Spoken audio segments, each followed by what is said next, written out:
السلام عليكم ورحمة الله وبركاته. اللهم صل وسلم على سيدنا محمد. أتمنى أن أكون عند حسن ظنكم وأقدم محتوى يفيدكم ويساعدكم. النهاردة حابة أتكلم معاكم عن تطوير النفس، والفكرة هنا إزاي أطور من نفسي. سؤال بيطرح نفسه. هشرح لكم إزاي تكوني نسخة أفضل من نفسك، تأسسيها وتعلميها وتطوريها، وما تحاوليش تبقي أحسن أو زي غيرك، لأنك زي غيرك ودي مش إضافة ليكي، لأن كل واحد فينا ليه مميزات وعيوب. بس السؤال هنا، انت تفرقي ايه عن غيرك؟ ومن هنا أبقى وصلتلك الفكرة، هي حديث النفس، وده شيء مهم. وأول داعم ليكي هو نفسك. لازم تحسسي نفسك وتعرفيها إنها أفضل، لكن أفضل في ايه؟ وساعتها هتقدري تعرفي انت تستحقي ايه. صدقوني ده مش مجرد كلام وخلاص، دي حقيقة. لازم كل واحد يساعد نفسه. قولي لنفسك هاتي ايدك، يلا بينا، انا معاكي. طمنيها، حسسيها انك جنبها وهتدعميها. ده مش جنان والله، دي حقيقة. كلامك مع نفسك هيساعدك في انك تكوني افضل. نفسك هي مصدر ثقتك، مش اللي حواليكي. بس هنا نقف شوية. عشان نفسك لازم تكون أهل بالثقة، لازم تدعميها. طيب السؤال هنا، هدعمها ازاي؟ أولا بالثقة بالله، وتنفيذ أحكام وأوامر الله، ونفهم حكمة ربنا. ساعتها هتلاقي نفسك أحسن داعم ليكي والله. جربي الفكرة ودعمي نفسك صح. أنا مقتنعة بإذن الله إن كل شيء ابتدى من فكرة، والفكرة كانت سبب في حكاية، والحكاية أصبحت ذكرى. هي دي حياتك اللي انت مسؤولة عنها.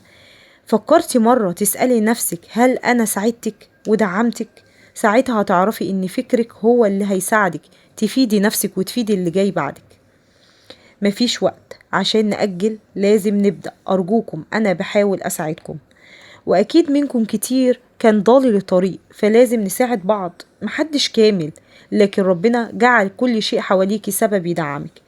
لكن هنا السؤال، كل الحاجات الحلوة اللي حواليكي اللي ربنا أنعم علينا بيها هتدعمك ازاي وانت مهيأتيش نفسك أصلا لاستقبالها؟ كل الخير ربنا جعله عشانك من أجل تكوني أفضل. والفكرة هنا جهاد النفس، بيبدأ بثقة وبينتهي بثقة.